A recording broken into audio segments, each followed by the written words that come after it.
Dear friends, this is Nishant Rastogi and you are watching CNRI.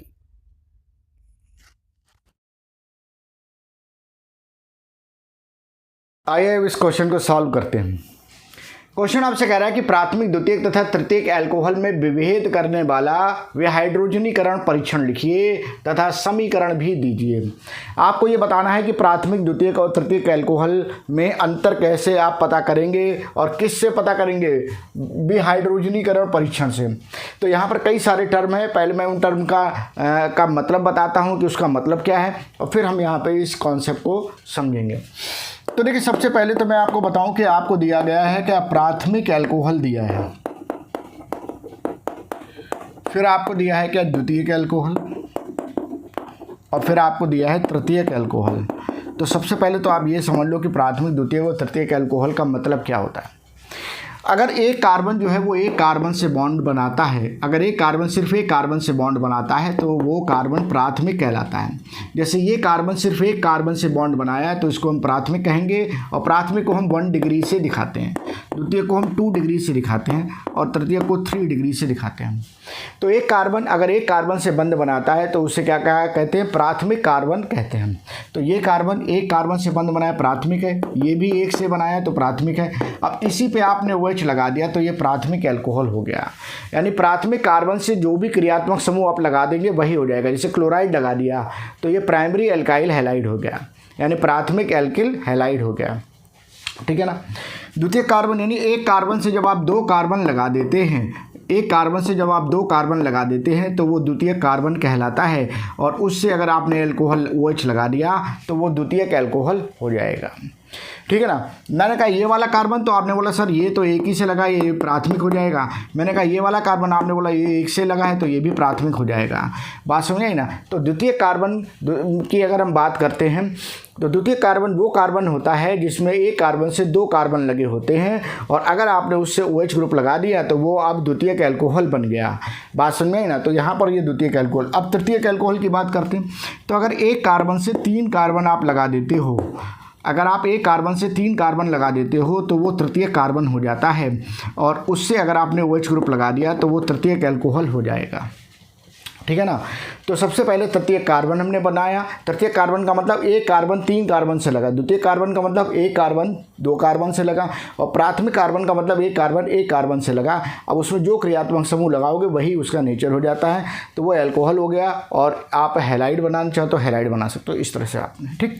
तो ये तृतीयक alcohol हो गया। तो कुल मिला के आपको समझ में आ गया कि प्राथमिक अल्कोहल हमारे पास ये वाला बन गया, द्वितीयक अल्कोहल हमारे पास ये वाला बन गया, ठीक है ना, और तृतीयक अल्कोहल जो है वो हमारे पास ये वाला बन जाएगा। ये एक बेसिक क्राइटेरिया जो है वो प्राथमिक, द्वितीयक, तृतीयक अल्कोहल का बता दिया।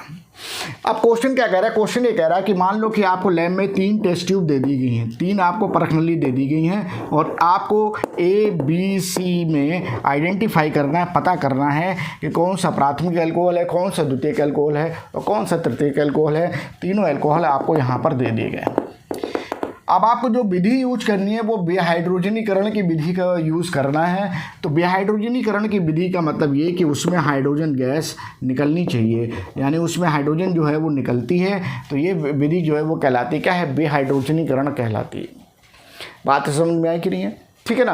अब जब आप विहाइड्रोजनीकरण करते हैं तो विहाइड्रोजनीकरण जो होता है उसमें जो भी आप अभिकर्मक मिलाते हैं वो विहाइड्रोजनीकरण सारे अल्कोहल के साथ करेगा या कुछ अल्कोहल के साथ करेगा, कुछ के साथ नहीं करेगा। ये निर्भर करता है कि उस अल्कोहल की संरचना क्या है और उसकी क्रियाशीलता क्या है। बातें समझ में आई कि नहीं। तो चलो अब हम यहाँ पर पहली बात तो हमें प्राथमिक, द्वितीयक अल्कोहल, तृतीयक अल्कोहल का मतलब समझ में आ गया। दूसरा विहाइड्रोजनीकरण का मतलब हाइड्रोजन का निकलना। बात समझ, तो हाइड्रोजन का निकलना ये भी हमको समझ में आ गया। अब चलिए हम यहाँ पर देख लेते हैं अभिक्रिया और यहाँ पर परीक्षण को हम देखते हैं कि सबसे पहले हमने क्या किया, प्राइमरी अल्कोहल लिया, प्राथमिक अल्कोहल लिया। तो प्राथमिक अल्कोहल को हम यहाँ पर ये एल्किल ग्रुप समूह है, एक कार्बन है, और इससे हमने एक कार्बन लगा के और ये OH लगा दिया, सही है ना। तो ये वाला कार्बन हमारा कैसा हो गया, प्राथमिक हो गया, यानी कि ये हमने प्राथमिक अल्कोहल ले लिया। अब एल्किल आप कोई भी बदल सकते हो, उस हिसाब से ये अल्कोहल बन जाएगा, बट होगा कैसा, प्राथमिक अल्कोहल ही होगा, ठीक। हमने क्या किया कि इसको इसकी वाष्प ली, इसकी हमने क्या किया, वाष्प ली और उस वाष्प को पास किया कॉपर में या फिर जिंक ऑक्साइड में। हमने कॉपर में पास किया, जिंक ऑक्साइड में पास किया और टेम्परेचर 300 डिग्री सेंटीग्रेड लेते हैं। ज़्यादातर हम क्या करते हैं, कॉपर में ही पास करते हैं इसको, ठीक है ना। आपने ज़्यादातर देखा होगा कि 573 केल्विन लेते हैं। तो यहाँ से क्या होता है, हाइड्रोजन निकल जाती है। अब हाइड्रोजन निकलती है तो देखिए हाइड्रोजन यहाँ पर निकली और फिर यहाँ से निकली। अब एक बात ज़रा ध्यान रखेंगे कि कोई भी क्रियात्मक समूह जो होता है, कोई भी क्रियात्मक समूह होता है, उसके बगल वाले कार्बन को हम अल्फ़ा कहते हैं। तो इसका मतलब ये हो जाएगा कि ये क्रियात्मक समूह मेरे पास एल्कोहल, ये मेरे पास क्या है, एल्कोहल क्रियात्मक समूह है और इसके बगल वाला कार्बन क्या है, अल्फ़ा है। और अल्फ़ा से हमने यहाँ पर हाइड्रोजन को निकाला, एक हाइड्रोजन यहाँ से निकली, एक हाइड्रोजन यहाँ से निकली। तो चलो हम ज़रा इसको नीचे बना देते हैं। तो ये R और ये CH और ये H हो जाएगा और ये O और ये H हो जाएगा। तो इस अल्फ़ा वाले से हमने क्या किया, एक हाइड्रोजन निकाला और एक ऑक्सीजन से निकला। तो आपको समझ में आ रहा है कि ये इलेक्ट्रॉन और ये इलेक्ट्रॉन मिलके यहाँ पर डबल बॉन्ड बना देंगे, यानी ये यौगिक कुछ इस तरह का बन जाएगा। ये यौगिक जो होगा वो हाइड्रोजनीकरण के बाद कुछ इस तरह का बन जाएगा और इस तरह के यौगिक को हम एक नाम देते हैं एल्डिहाइड। इस तरह के यौगिक को हम नाम क्या देते हैं, एल्डिहाइड। इसका मतलब ये होता है कि प्राथमिक अल्कोहल को जब हम प्राथमिक अल्कोहल की वाष्प को जब हम कॉपर पे पास करते हैं, कॉपर ट्यूब में पास करते हैं 300 डिग्री सेंटीग्रेड पे, तो उस समय हमको उसी का एल्डिहाइड मिल जाता है और यहाँ से हाइड्रोजन गैस निकल जाती है। ये बात आपको समझ में आ रही है, ठीक है ना, कोई दिक्कत नहीं। अब हमने कहा कि भाई द्वितीयक अल्कोहल को देख लेते हैं। तो चलिए भाई द्वितीयक अल्कोहल की अब कहानी यहाँ पर समझ ली जाए कि द्वितीयक अल्कोहल में क्या होगा। अच्छा, एक चीज़ और मैं जो है आपको समझाना चाह रहा था वो ये कि हमने अल्फ़ा से हाइड्रोजन हटाया, इसलिए हम इसको अल्फ़ा निराकरण कहते हैं या अल्फ़ा विलोपन कहते हैं और इंग्लिश में कहते हैं अल्फ़ा एलिमिनेशन। अल्फ़ा एलिमिनेशन या बीटा एलिमिनेशन, ठीक है। बीटा ज़्यादातर कॉमन होता है, बात समझ ना। तो विलोपन अभिक्रिया हो गई है। विलोपन का मतलब है कि आपने कुछ हटा दिया अणु से, और हटाया कहाँ से, अल्फ़ा से हटाया, इसलिए अल्फ़ा निराकरण अभिक्रिया है या अल्फ़ा विलोपन अभिक्रिया हो जाएगी। अब हम देख लेते हैं द्वितीयक अल्कोहल से। तो द्वितीयक अल्कोहल में कार्बन जो होगा वो कैसा होना चाहिए, द्वितीयक होना चाहिए, यानी कि उस कार्बन से 2 कार्बन लगे होने चाहिए। तो यहाँ पर एक हाइड्रोजन लग गया और ये ऑक्सीजन, ये हाइड्रोजन लग गया। आपको समझ में आ रहा है कि ये इसका एक कार्बन से 2 कार्बन लगे हुए हैं, इसका मतलब ये हो गया कि ये द्वितीयक अल्कोहल है। हमने क्या किया, इसकी वाष्प ली और वाष्प को हमने पास किया कॉपर में, कॉपर ट्यूब में 300 डिग्री सेंटीग्रेड पर या 573 केल्विन आप देखते हो, ठीक है। 273 ऐड कर देंगे। तो यहाँ से भी क्या होगा, एक हाइड्रोजन यहाँ से निकलेगा, एक यहाँ से निकला। अब ये हाइड्रोजन निकल कहाँ से रहा, अल्फ़ा से निकल रहा है। इसका मतलब ये भी अभिक्रिया जो है वो अल्फ़ा विलोपन अभिक्रिया है या अल्फ़ा एलिमिनेशन रिएक्शन है या अल्फ़ा निराकरण अभिक्रिया है। तो चलो भाई यहाँ से बन क्या जाएगा, तो चलो मैं इसको यहाँ से हटा दूँ और मैंने यहाँ पर इसको लगा दिया। अब यहाँ से ये क्या हुआ, H2 निकल गया। तो ये आधा बॉन्ड, ये आधा बॉन्ड, ये बन गया क्या, पूरा बॉन्ड। तो बन क्या गया, बन गया ये R और ये C डबल बॉन्ड O और ये R बन गया। तो ये बन गया क्या, कीटोन। और यहाँ से हाइड्रोजन गैस निकल गई, तो ये हाइड्रोजनीकरण की अभिक्रिया हो गई। बात समझ में आई कि नहीं है। तो अब यहाँ पर आपको एक बात समझ में आ रही है कि अगर हम प्राथमिक अल्कोहल का विहाइड्रोजनीकरण करते हैं तो हमको एल्डिहाइड मिलता है, और अगर हम द्वितीयक अल्कोहल का विहाइड्रोजनीकरण करते हैं तो हमको कीटोन मिलता है। अब हम यहाँ पर तृतीयक अल्कोहल को देख लेते हैं कि तृतीयक अल्कोहल का अगर हमने विहाइड्रोजनीकरण किया तो हमको क्या मिलेगा। तो देखो, तृतीयक अल्कोहल की अगर हम बात करते हैं तो वो कार्बन जो कि 3 कार्बन से बंधित होता है वो तृतीयक अल्कोहल कहलाता है। अब यहाँ पर हमको एक हाइड्रोजन लेना पड़ेगा, तो इसलिए हमने यहाँ पर CH3 ले लिया और ये OH ले लिया। ये वाला कार्बन हमारा, ये वाला अल्कोहल हमारा कैसा है, तो ये तृतीयक अल्कोहल है। तृतीयक अल्कोहल जो होता है ये क्रियाशील ज़्यादा होता है, और ज़्यादा क्रियाशील होने की वजह से जब हम इसको कॉपर और 300 डिग्री सेंटीग्रेड पे पास करते हैं, यानी इसकी वाष्प को हम कॉपर ट्यूब से पास करते हैं, तो उस केस में क्या होता है, उस केस में ये यहाँ से OH निकालता है और यहाँ से H निकालता है।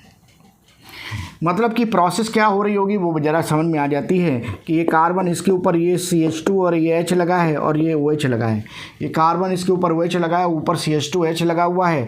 यहाँ से क्या हुआ, H2O निकल जाता है और H2O निकल गया तो जब जल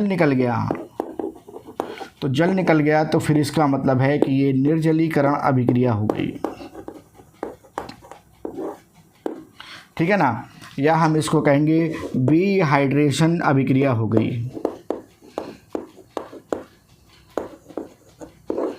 ठीक है ना, तो निर्जलीकरण अभिक्रिया होगी, यानी यहाँ से जल निकल गया। अब जब जल निकल गया तो जल निकलने से क्या हुआ कि ये देखना, ये आधा बंद मिलके पूरा बंद, यानी कि यहाँ पे डबल बॉन्ड बन गया CH2 और यहाँ पर लग गया R, बन क्या गया, एल्कीन बन गया।